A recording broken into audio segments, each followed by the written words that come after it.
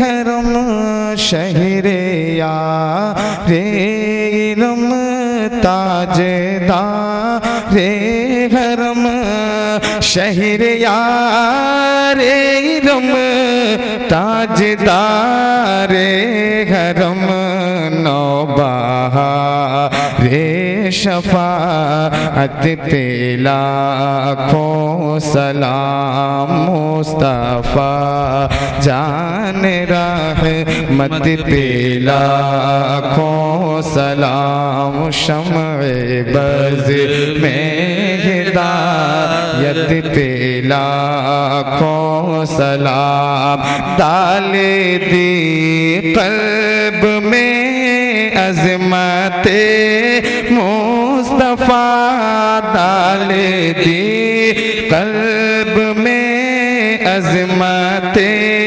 मुस्तफ़ा, डाल दी क़ल्ब में अज़मते मुस्तफ़ा, सैयदी आला हज़रत पे लाखों सलाम, मुस्तफ़ा जान रहमत पे लाखों सलाम, शम्ए बज़ में हिदायत पे लाखों सलाम, काश महशर में जब उनकी आमद हो, काश महशर में जब उनकी आमद हो, काश महशर में जब उनकी आमद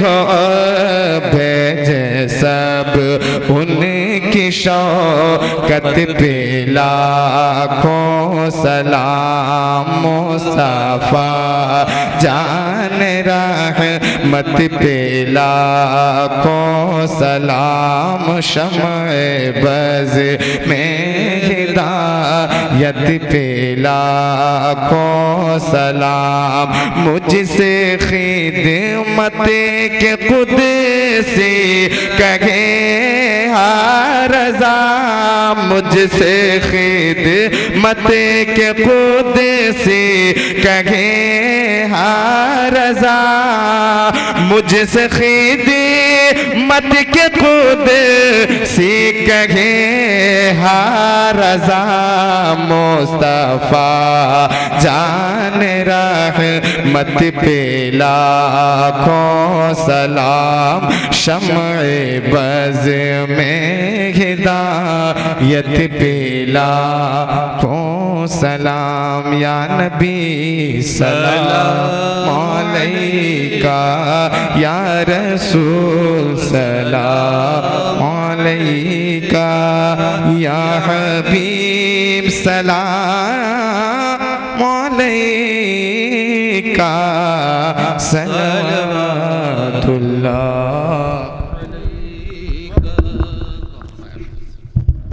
अल्लाह रब्बना आतिना फिद दुनिया हसनतन व फिल आखिरति हसनतन व क़िना अज़ाबन नार व क़िना अज़ाबल हश्र व क़िना अज़ाबद दीन व क़िना अज़ाबद दारैन रब्बि जअलनी मुक़ीमस सलाति व मिन ज़ुर्रियति रब्बना व तक़ब्बल दुआ रब्बना इग़फ़िर ली व लिवालिदैया व लिल मुअमिनीना यौमा यक़ूमुल हिसाब अल्लाहुम्मा सब्बित क़ुलूबना अला ईमान अल्लाहुम्मा सब्बित क़ुलूबना अला दीनिल इस्लाम अल्लाहुम्मा हफ़ज़ना मिन कुल्लि बलाइद दुनिया व अज़ाबिल आखिरह अल्लाहुम्मा इन्नी असअलुका इल्मन नाफ़िअ व रिज़्क़न तय्यबा व अमलन मुतक़ब्बला। परवरदिगार करीम का साज़ा बंदा नवाज़ा मलिका बादशाह बेनियाज़ा खालिक कायनात तेरा ज़िक्र खैर हुआ, नात पाक पढ़ी गई, सलातु सलाम पढ़ा गया, वाज़ व नसीहत हुई मालिक कायनात। जो कुछ भी ज़िक्र हुआ पढ़ने में बताने में कोई लर्जिश गलती हो अपने हबीब के सदक़े में माफ़ फरमा।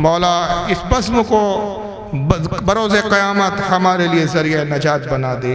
मालिक कायनात जिस कदर भी अच्छी और सही बातें बयान की गई उस पर अमल की तौफ़ीक़ अता फ़रमा। परवरदिगार आलम अपने नबी के सदक़े तुफ़ैल में हमारे ईमान और अक़ीदे की हिफ़ाज़त फ़रमा। मौला हमारे ईमान और अक़ीदे की हिफ़ाज़त फ़रमा, हमारे नस्लों की ईमान अक़ीदे की हिफ़ाज़त फ़रमा। तमाम छोटी बड़ी बुराई, शिर्क, बिदात, खुराफात और बद मज़हबों की सोहबत से हमें इज्तनाब करने की तौफ़ीक़ अता फ़रमा। खालिक कायनात जो हमें बीमार हैं उन्हें शिफ़ा कामिल अता फ़रमा, जो बेरोज़गार है उन्हें रिज़्क़ हलाल अता फ़रमा। परवरदिगार आलम मुसलमानाने आलम की इज़्ज़त आबरू जान माल की हिफाजत फरमा। परवरदिगार आलम हमारे उलमा अहले सुन्नत की उम्र में, इल्म में, रिज़्क़ में खैर बरकत अता फ़रमा। हमारे मशाइख़ उज़्ज़ाम की उम्र में बरकत अता फ़रमा। दुश्मनान इस्लाम को ख़ैब और खासिर फरमा दे। ए परवरदिगार आलम जो हज़रात इस बज़्म में शरीक हुए और जो भी नेक और जायज़ तमन्नाएँ लिए अपने हाथों को फैलाए खड़े हैं, खालिक कायनात सब की नेक और जायज़ तमन्नाओं को कबूल फरमा ले। इस बज़्म को सजाने में जिन जिन हज़रात ने दामे दर में सुक़ा ने हिस्सा लिया, ताउन किया, जिस कदर भी मेहनत की, काविश की, ए खालिक कायनात अपने नबी के सदक़े तुफ़ैल में इन सब की इन जज्बात को कबूल फरमा। इनके घरों में, कारोबार में, रिज़्क़ में खैर व बरकत अता फ़रमा। इनकी तमाम नेक और जायज़ तमन्नाओं को कबूल फरमा। परवरदिगार आलम फ़ज़ल फरमा, करम फरमा, रहम फरमा। जो कुछ हमने तुझसे तलब किया मौला अता फरमा दे। जो ना मांग सके तो अलीम व ख़बीर है मौला, हमारे हक़ में जो बेहतर है हमें आसानी के साथ मुहैया फरमा, और जो हमारे हक़ में मुज़ीर और नुकसानदेह है अपने फ़ज़ल व करम से हमसे उसको दूर फरमा दे। व सल्लल्लाहु तबारक व तआला अला खैर खल्क़ि मुहम्मद व अला आलिहि व सहबिहि अजमाइन। सुब्हान रब्बिका रब्बिल इज़्ज़ति अम्मा यसिफ़ून व सलामुन अलल मुरसलीन वल्हम्दुलिल्लाहि रब्बिल आलमीन। ला इलाहा इल्लल्लाह मुहम्मद।